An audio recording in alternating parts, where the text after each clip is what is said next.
In our previous lecture, we have seen how to extract fields using IFX, that is Interactive Field Extractor.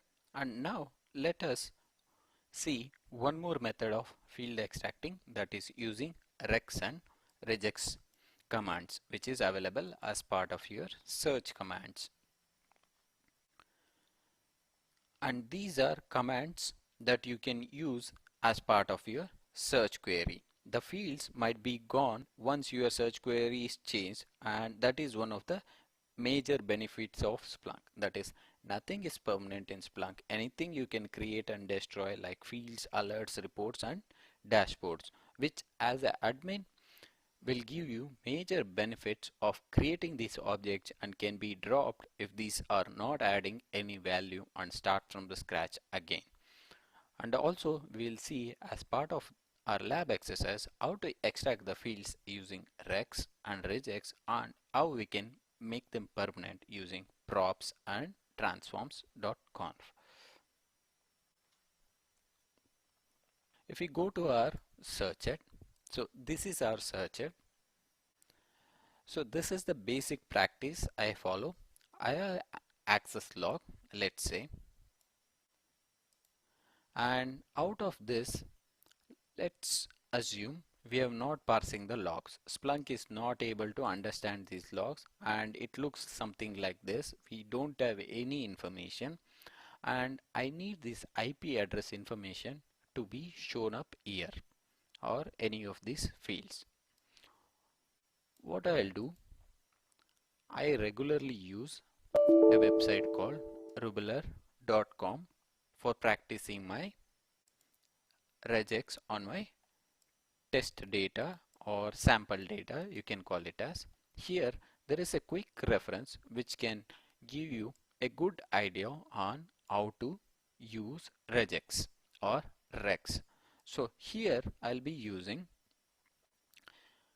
my IP address. I know always it starts, the starting first field is my IP address. So there is a syntax for starting of the line or a regular expression that is used to determine starting of the line. I'll type that, that is the caret symbol.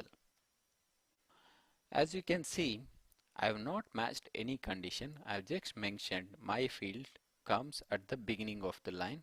So it is already showing me the matching results, that is we have not matched anything. Once we match any of this stuff, that will be highlighted. We'll see them as we progress. The next step is, I know IP address is always a number in.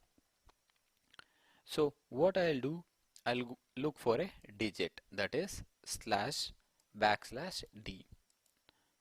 So I've selected /d. As you can see, our first digit in our IP address is highlighted. So what do? I need 1 to 3 digits. We all know the IP address varies from 1 to 3 digit. So what do? I can either go for something like this. This is, if you put it in a curly braces, it represents 1 to 3. Any values, that is 1 to 3, it will match. As you can see here, we have wrote starting of the line a digit which can have a minimum of 1 and a maximum of 3 characters. So it has matched our 91. The next one is our dot. So in order to mention any single character, there is already a dot in regex syntax. But if you want to match a dot itself, you need to escape, that is /, then enter your dot. So that as you can see now, we have matched our 91 followed by dot. The next is simple. Just copy our previous and paste it next to our dot. As you can see, we again match it a digit which can be minimum of 1 and a maximum of 3. So now we have our second octet of our IP address where